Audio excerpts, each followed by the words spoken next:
This is Behind the Headlines, with behind-the-scenes analysis on issues affecting Pennsylvanians, sponsored by the Susquehanna Valley Center for Public Policy. Now, here's your host. Hi, welcome to a new episode of Behind the Headlines. I'm Maura Donnelly. Charlie Greenwald, my usual host, is on assignment. But I'm very fortunate today to have Jerry Strittmatter with it. He's an associate of the Susquehanna Valley Center for Public Policy. Hi, Maura. It's so great to have you. And we have a wonderful guest here today. Sure do. We're into budget season, right? So there's all kinds of things to talk about. So we're really happy to have Dave Sanko back. Welcome, Dave. Dave is the executive director of the State Association of Township Supervisors. Yes. So we're going to be curious to hear what happens to townships in the governor's budget. Okay. So Jerry, do you want to kick it off here? Oh, sure. And it's great with the perspective because it was a statewide budget was given, and you represent the state with all the local governments. Sure. And so it is really important. And what did you see in the budget address that was really important to local government?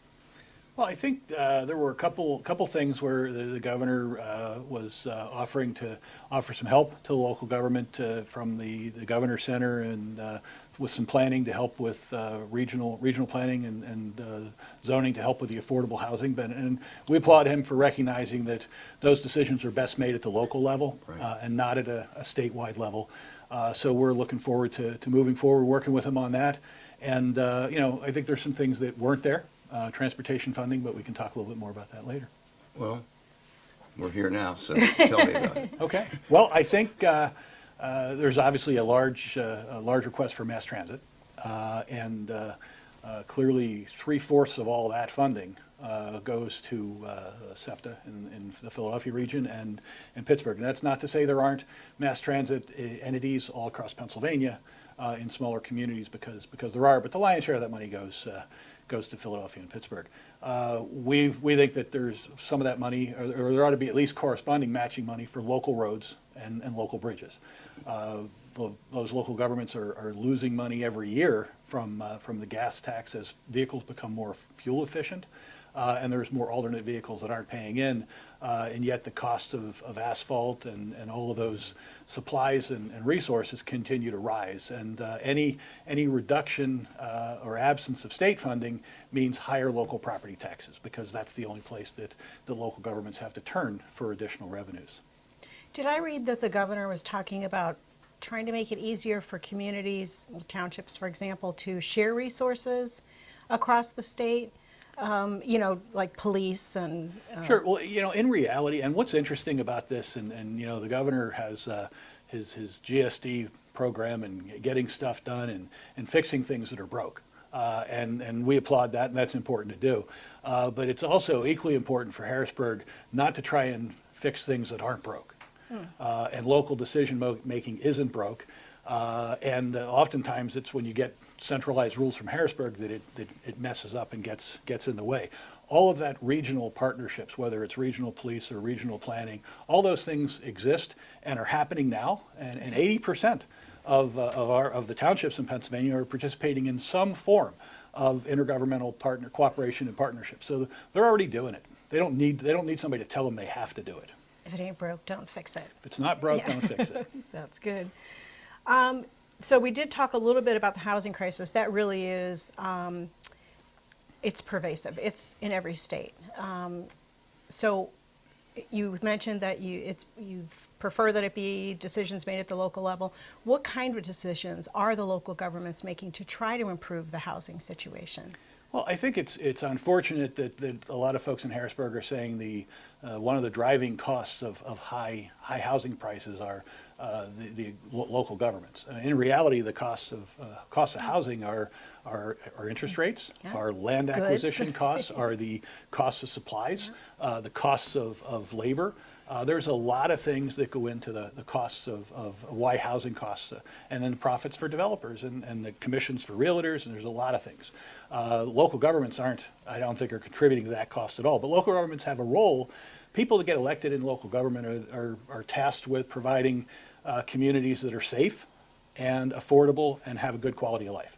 And I think that's why people choose to live where they choose. I assume that's why you guys choose to live in the community you live in, because it's safe and affordable and has a good quality of life. And I think all Pennsylvanians live where they do for that reason. And the local governments are tasked with maintaining that quality of life.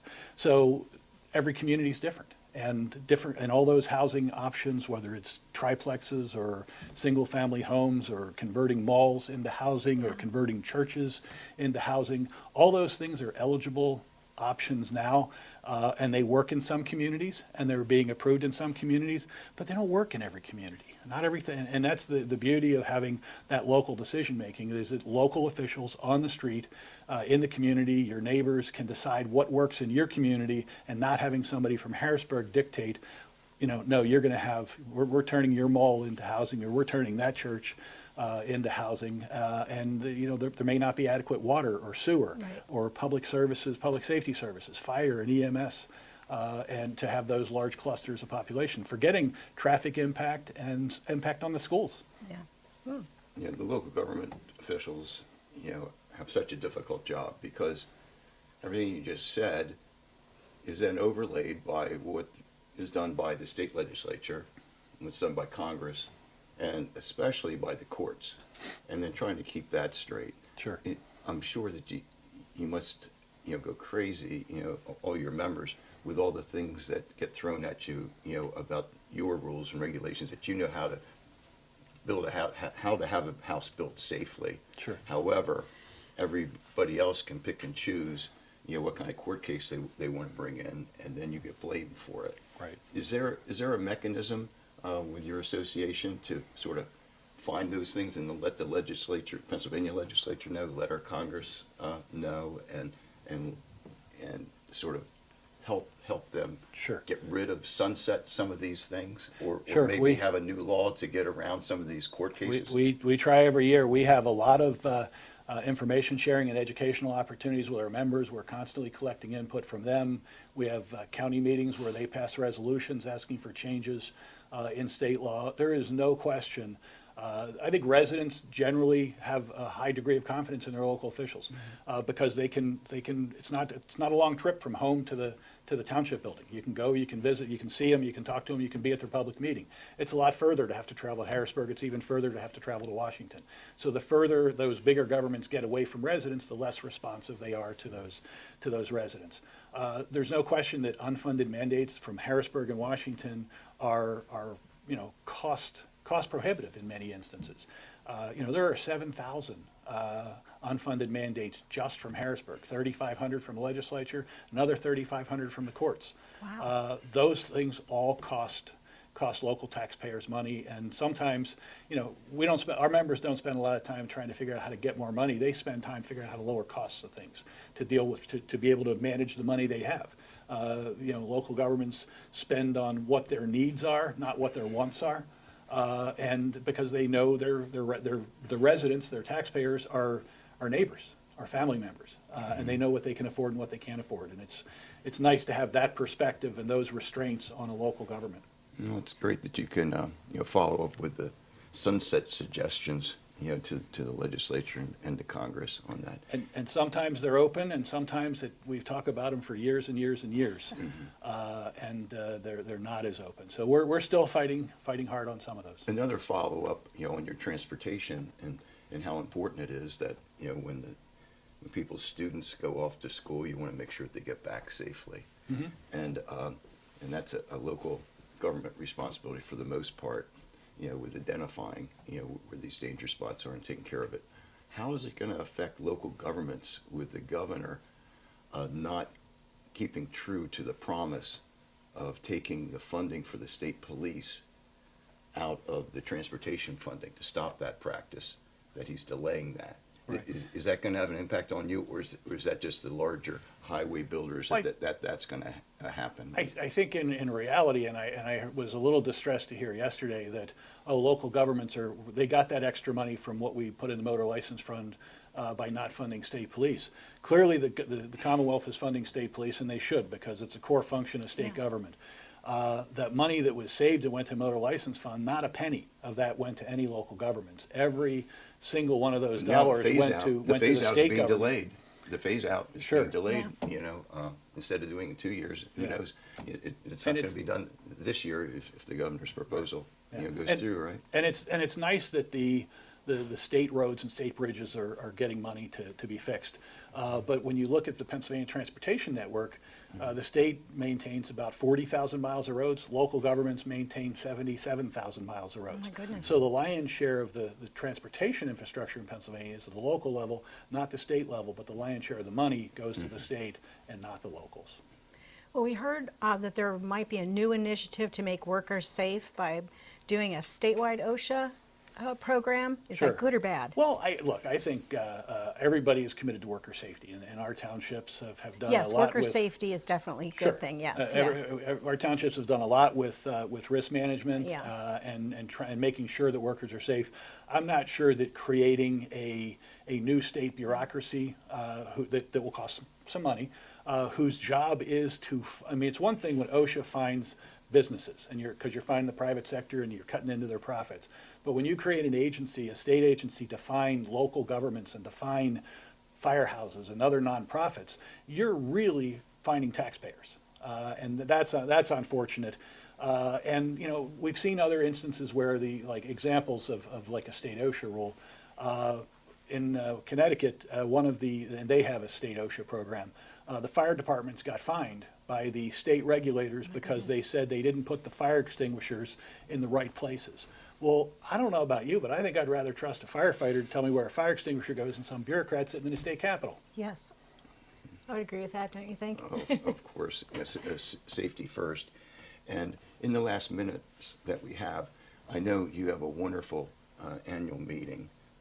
I've attended in the past, and it's very informational. But for our viewers to know that they should be contacting their local people to go to this. Tell us about what's going to be happening, and maybe they can put their input to their Sure. to their local officials Sure. before the meeting. Okay. Well, we have an annual conference that is very much education and information sharing based. There are the rules from Harrisburg and Washington are constantly changing, so we want to make sure our local members know what the rules are so they can be doing things right. We share best practices so they can do things more affordably. And they come there and we'll have like over 80 different workshop classes for them. We'll have an exhibit show showing them all kinds of the latest equipment and technology so that they can provide high quality government at affordable prices in their communities.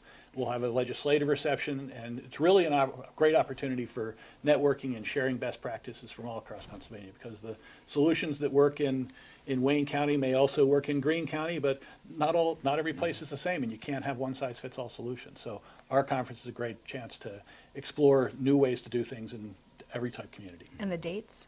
The dates are May 4 through 7, and we'll have it in Hershey, and we're looking forward to 3,500 or 4,000 of our closest friends coming to visit and learn how to provide cost-effective government for the local communities. And Well, hopefully well- our viewers will put their input into their Yeah. local officials on Sure. that too, and help make it even better. Yeah. And we look That'd be forward to excellent. having you back next month so we can talk in more detail about it and learn Okay. some of your speakers and who you expect. Great. Who the dignitaries are, who's coming. So Okay. that'll be great to talk to you about that then. Excellent. Looking forward to it. So we want to thank you so much for being with us today. Jerry and I are pleased to talk about these issues. It is budget season, so it's going to be, sometimes they call it silly season. So we'll see how it goes with all the hearings. Sure. So Very thank good. you for being here. Okay. Thank you. Thanks for the invite. Thank you. Stay tuned for the next segment of Behind the Headlines. Behind the Headlines is brought to you as a public service by the Pennsylvania State Association of Township Supervisors, the largest, most influential municipal association in the Commonwealth. Since 1921, PSATS has been preserving and strengthening township government and securing greater visibility and involvement for townships in the state and federal political arenas.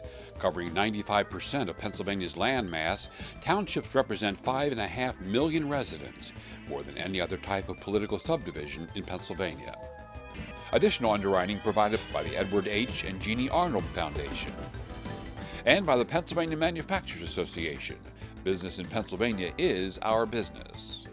Behind the Headlines is also supported as a public service by the Pennsylvania Highway Information Association, the go-to source to learn about transportation projects and issues. Visit pahighwayinfo.org. On this segment, Jerry and I are very honored to have with us Representative Jim Struzzi, who is the chair of the House Appropriations Committee. welcome. Yes, thank you. Thank you for having Thanks me. so much for being here. We are right into the midst of budget season. There's going to be a lot of hearings, a lot of things to talk to, but I want to get your initial first reaction to the governor's budget. Well, I think it's important to note that this is the beginning of the budget process. As you said, we will have several weeks of budget hearings to dissect the governor's spending proposal. And I always say that it's a spending proposal, not quite a budget yet. And in this particular case, it's clearly not a budget. The governor's proposing $51.5 billion in spending. Is that additional spending? Well, that's the overall budget. Oh, overall, the additional yeah. spend is going to be, according to the governor's proposal, $3.5 billion. The challenge, the problem is we don't have that much money in revenues. We're only expected to get about $1.3 billion in revenues in the upcoming fiscal year. So that's a pretty big gap, right? Yeah. So the governor is essentially proposing to spend more than we expect to bring in. I don't know about how your household works, but that's not a budget, right? You're not going to be able to afford groceries if you can't pay your utility bills. Right. And we'll get to utility bills in a second, because that's another challenge that I think it needs to be discussed as part of this budget. But obviously our initial concerns from a fiscal management point are that we don't have that money. So where's it going to come from? So the other side of the governor's proposal is to create a couple of new taxes, which again, I don't think anybody wants to create new taxes to fill a spending gap that we don't need to have. So he's proposing to, and I think we do need to regulate skill games at some point, but he's proposing to tax skill games, legalize recreational marijuana, and then tax that to generate revenue. And then his other proposal is to increase the minimum wage and some other things that he thinks will generate revenue. But the scary part for us, and I think it should be scary for all Pennsylvania taxpayers, is that he wants to drain the remaining surplus that we have, roughly about $3 billion, and then tap into the rainy day fund, which is our emergency fund. It's the rainy day fund in case something goes wrong in government. We need to be able to function. $1.6 billion from the rainy day fund. The math doesn't add up, and it really puts our Commonwealth at risk in those outlying years, because essentially all of our reserves, our rainy day fund, will be gone if we continue down this path of spending more than we have. Well, and also, when you're looking at that, you really can't call it a rainy day fund because there's not enough money in it. Right. Because if you have a $50 billion budget, what's one of the 50? What's that? With your household, do you have an emergency fund, in your household that would just be 1/50th Right. of it? Absolutely not. And so that is a problem. And it has helped Pennsylvania to be in this position versus a lot of other states that were having to raise Right. taxes, where in this case, you're sort of chasing after new revenues so you can do more spending. Right. At least that was my reaction to, and I think you explained that very, very well. Now, with the hearings, are you going to be delegating that out to other members of your caucus? And how's that work, for our viewers? So Sure, they sure. know how to participate with you, Yep. with good ideas that they would have. Would they be, contacting their legislator, or would they be contacting the Appropriations Committee, doing both? Well, certainly, yeah. We have an appropriations committee comprised of Republicans and Democrats. The committee will ask the questions. I have budget analysts that will take the budget proposal that the governor put forth. We'll break that down. We'll have all the various departments and secretaries before us for those 3 weeks.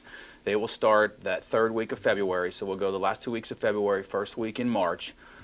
Rigorous schedule of budget hearings, but we will ask those hard questions. We'll analyze the budget. We're going to ask questions, and mainly it's to get to the heart of why they need the spending increases, what they're going to use these funds for, what kind of policy is wrapped up in those, what new initiatives are they good initiatives, are they not needed?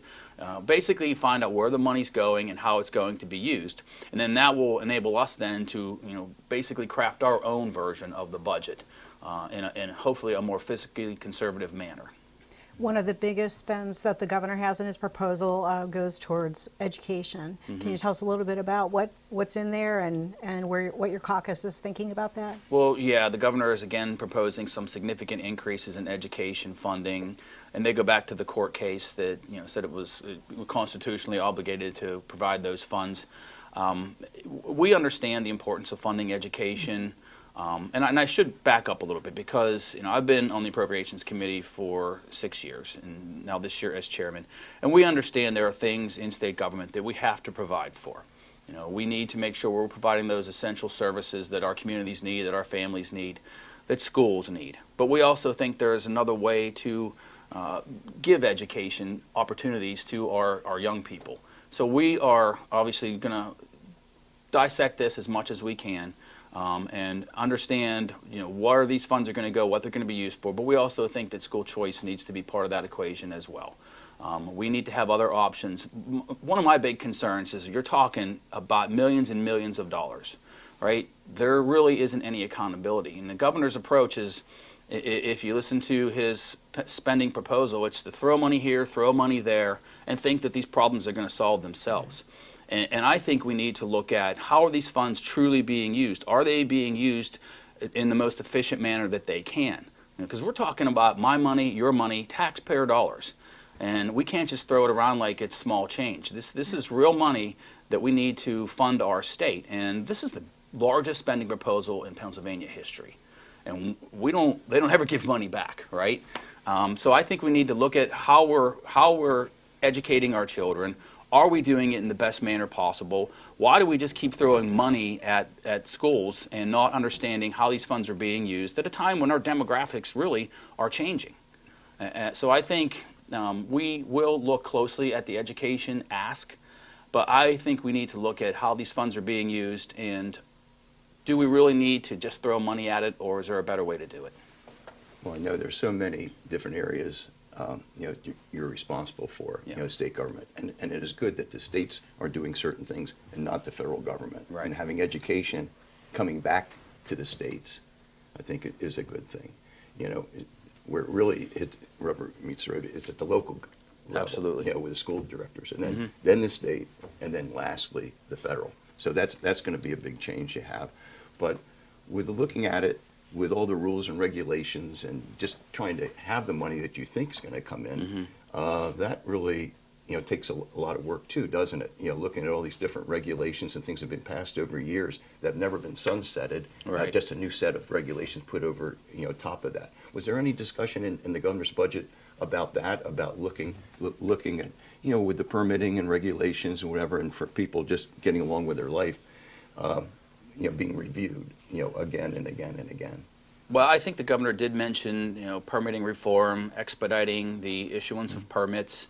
I think they've made some strides along those ends, and I think that's a positive. But I do think we need to do more to roll back regulations, take some of the red tape out of the equation. We strangle businesses, particularly small businesses, with over-regulation, administrative cost, fees. It's very hard to say that Pennsylvania is open for business when we're really not. They make it very difficult at the government level. And what really bothered me about the governor's address is, the government wants to be involved in everything. And I think the more we can get government out of the way, the private sector will do its part to spur our economy. That's why energy has to be a big part of our equation. The overregulation, the stifling of energy growth, the threat of burdensome taxes, unnecessary regulations, really just stifle growth in Pennsylvania. So we need to dig deeper into excessive regulations, get rid of what we don't need, get rid of administrative red tape, paperwork, whatever it is, because there's a plethora of it out there. And you can talk at this level all you want about how we're doing great things, but down here you talk to real people, they're going to tell you a different story. And that's what I hear in my district, that's what I know my colleagues hear. When they go back home, they're not hearing the same thing that the governor was talking about. They're hearing about how people are struggling, how businesses are struggling, and how we've seen, in non-anecdotal, we've seen businesses, investment, and jobs go to other states that are more business-friendly, that are more energy-friendly, and that are more truly open for business. Well, let's talk for a second, because you brought up energy, about the Pennsylvania Climate Emissions Reduction Act. What is that? How bad is it? It's just another acronym that they PACER. put on the Regional Greenhouse Gas Initiative. That wasn't a misnomer. I said gash, because that has gashed the heart out of many of our small towns, our communities. Mine in particular. I've been fighting against the Regional Greenhouse Gas Initiative since 2019 when the Wolf administration brought forth that executive order to enter us into that multi-state compact that creates a carbon tax. It effectively shut down the Homer City Generating Station in my district. Loss of 100 jobs, indirect jobs, taxes for our communities, people left. I know people that literally moved to Texas because they knew they could get a job in the energy industry in Texas. But that's just my district. But really, when you look at the power grid, right, it took a coal-fired electric generation plant out of the grid. That base load power is gone and it's not coming back. What you've seen happen over the past 5-6 years since the Reggie proposal was introduced is that the investment hasn't happened and electricity rates have increased because that baseload power is harder to find now. That makes it more expensive. And as we continue to push, Shapiro had the opportunity to get rid of that. He lost in court and decided to appeal it simply because he wants to have the power to provide that executive order. And that was our contention, was that the Governor Wolf, had no right to do this because the General Assembly can only enact a tax, transit. We're definitely going to have you come back. Right? So, there's a lot to talk about. More about this. So thank you very much for being with us. Absolutely. Well, thank you for having me. It's been an honor. Thank you so much. We look forward to further discussions with you in the future. Plenty to talk about. Thank you. Thank you for being with us on this edition of Behind the Headlines.